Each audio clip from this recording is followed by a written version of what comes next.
Hej, jag heter Abdullah Badawi. Jag kommer från Syrien.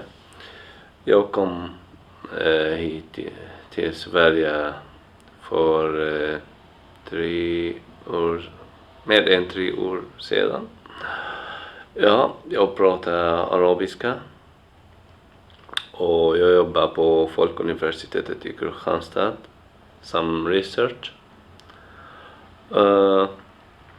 Jag pratar engelska och arabiska och svenska och lite turkiska. Jag har studerat engelska i mitt hemland på Aleppo universitetet. Jag har studerat 2 år men jag har inte lyckats göra färdigt mina studier, läsa färdigt mina studier. I 2015 var det jättesvårt att fortsätta att leva i Syrien. Så jag har bestämt mig att jag ska flytta till något annat land som kan hjälpa mig och att garantera framtiden där. Så jag kan börja ett nytt liv. Ett land som kan hjälpa mig att börja ett nytt liv och utveckla mig och läsa färdigt mina studier och hitta något att jobba och den viktigaste sak är säkerhet och trygghet. Så man tänker när man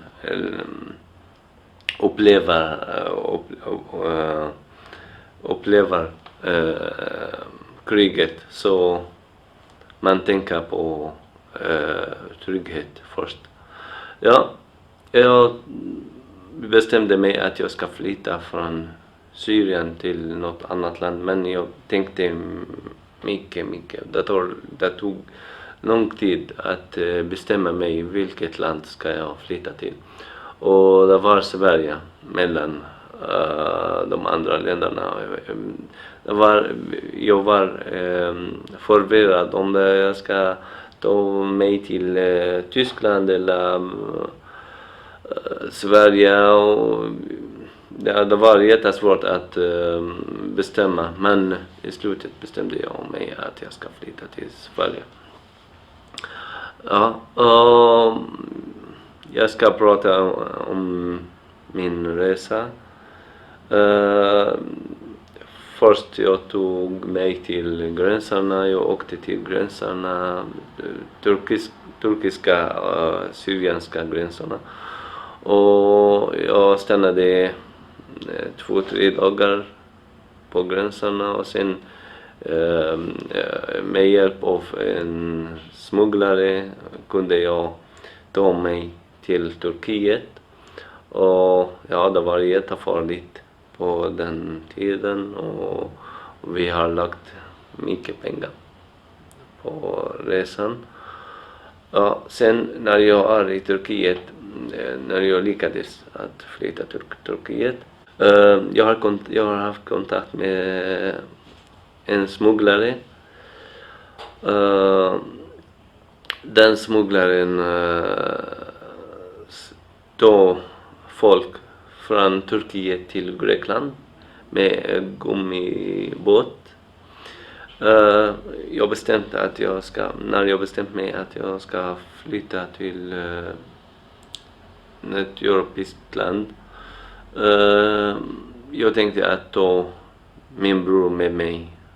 Han är den yngst i familjen, så jag tänkte att rädda honom och ta honom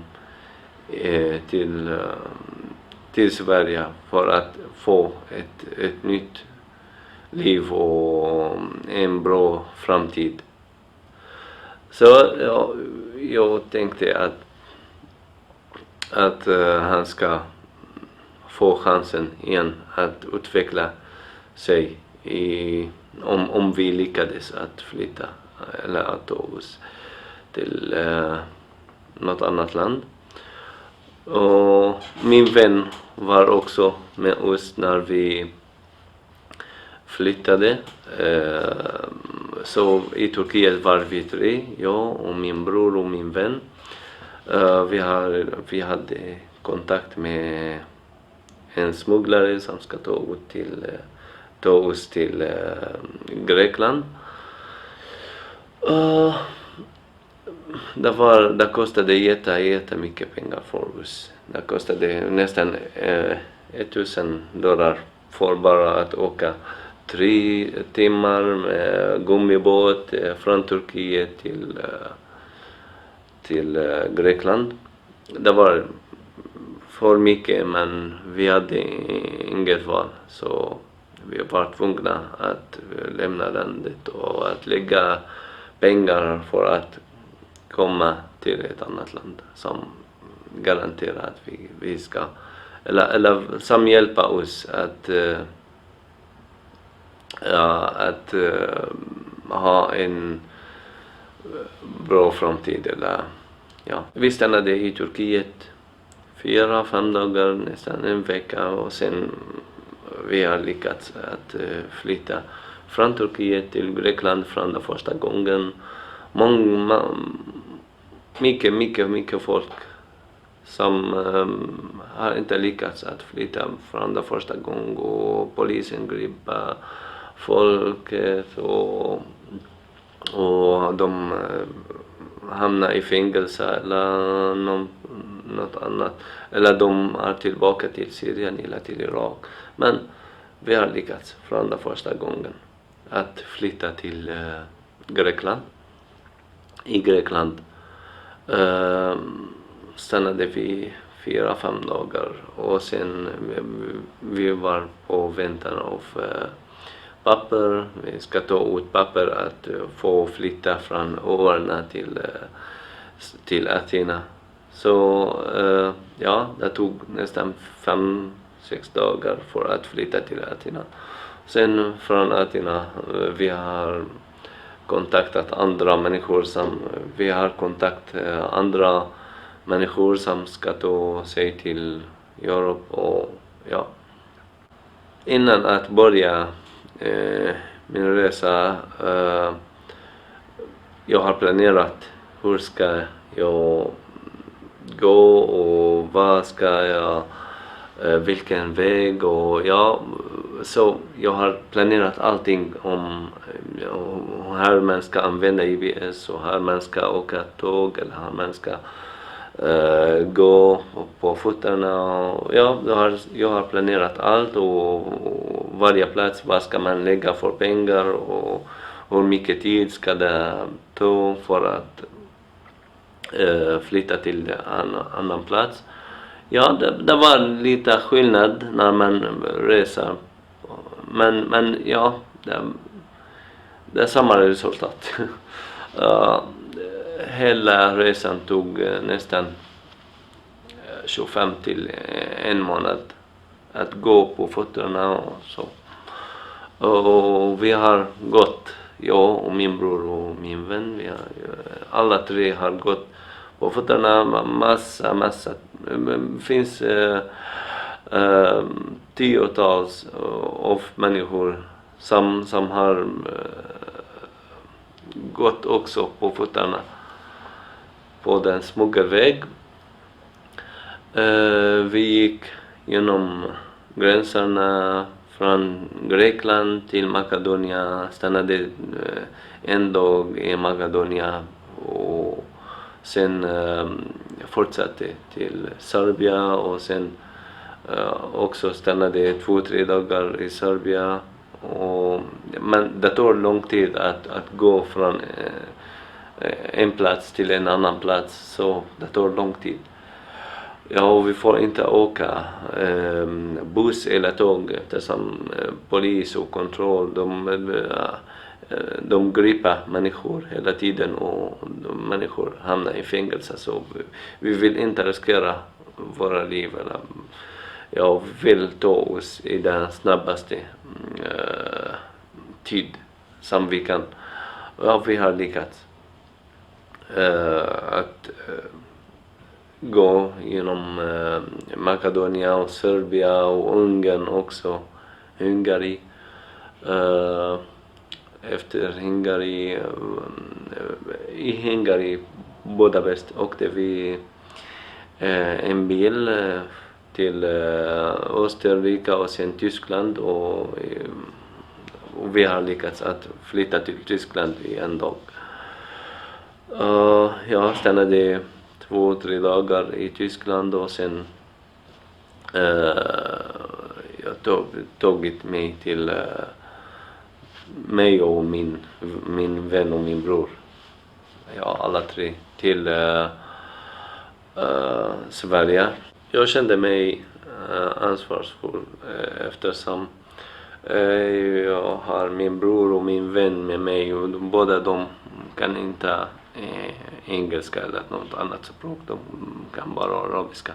Och de visste ingenting om vägen till Sverige och hur det ska vara och hur man går och hur man lägger pengar. Så ja, de visste ingenting. Så jag var den ansvarig för resan.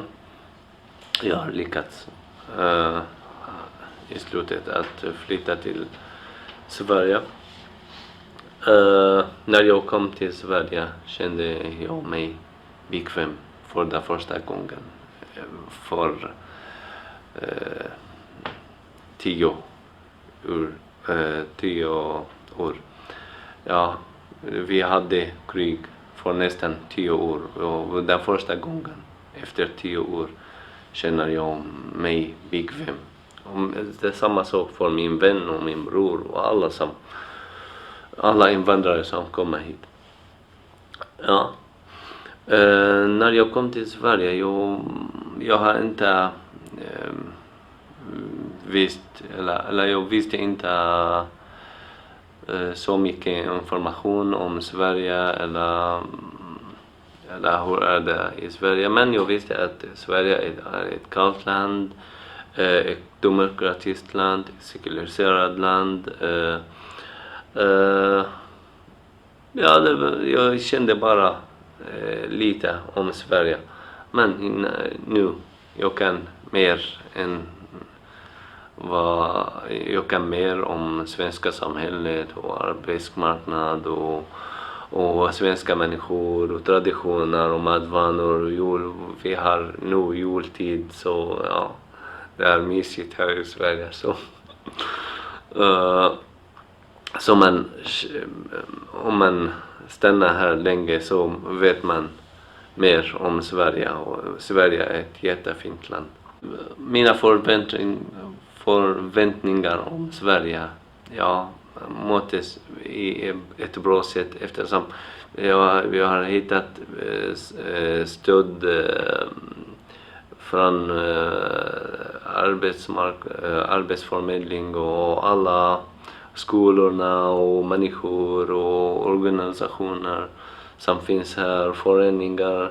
Ja, så jag har träffat människor som hjälpte mig och jag har sökt flera ställen som kan hjälpa mig. Jag var jätteaktiv i början när jag kom till Sverige och jag ville att lära mig språket först. Ja, och jag började att söka ställen som kan, eller organisationer och föreningar som kan hjälpa mig att lära mig språk eller hitta någon praktikplats eller något ställe som behöver volontärer eller för att integrera mig i det svenska samhället och lära mig språket. Ja, när jag kom till Sverige, jag bodde 1,5 år i migrationsboende tills jag fick uppehållstillstånd och jag har hittat också mitt eget boende som jag har flyttat till en lägenhet och jag bodde i den lägenheten 6 månader. Under den tiden studerade jag och jag har ansökt om förening för min mamma eftersom hon var i Syrien. Det var jättefarligt för henne och vi vill ta henne hit. Och vi kunde göra det i slutet. Vi har lyckats att ta min mamma hit till Sverige. Vi har sökt för föreningsärende eller ja. Och det tog nästan 4-5 månader för att ta henne hit. Och ja, vi är jätteglada att hon kom till Sverige och hon känner sig trygg nu. När min mamma kom till Sverige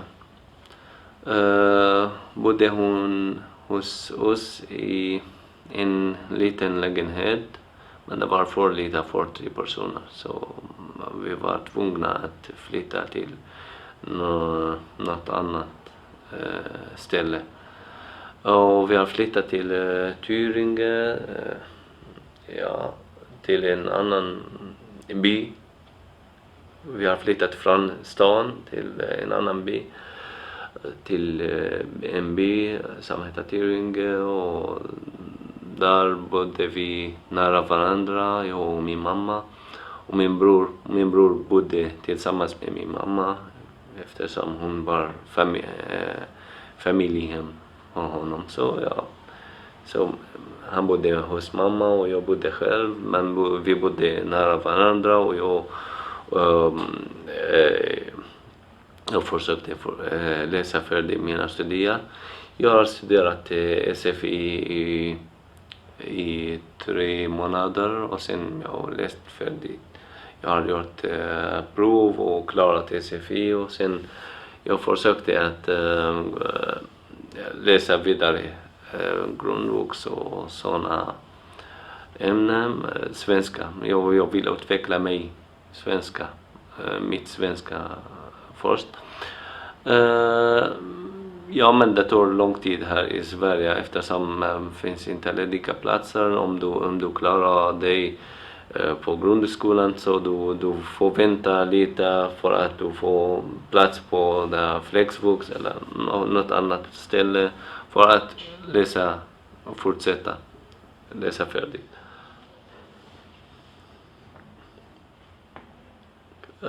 Jag tipsar de som ska komma till Sverige att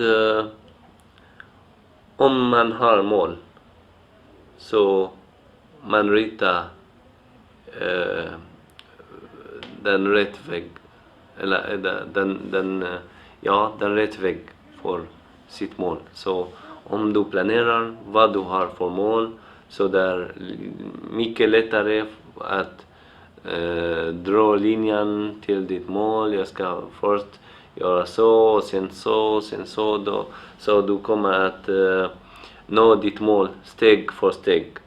Och Sverige är ett land som hjälper mycket och som respekterar alla människor, som respekterar alla rättigheter, som du har rättigheter, så de hjälper dig att få dina rättigheter och hjälpa med allting. Men du har också skyldigheter som du ska göra.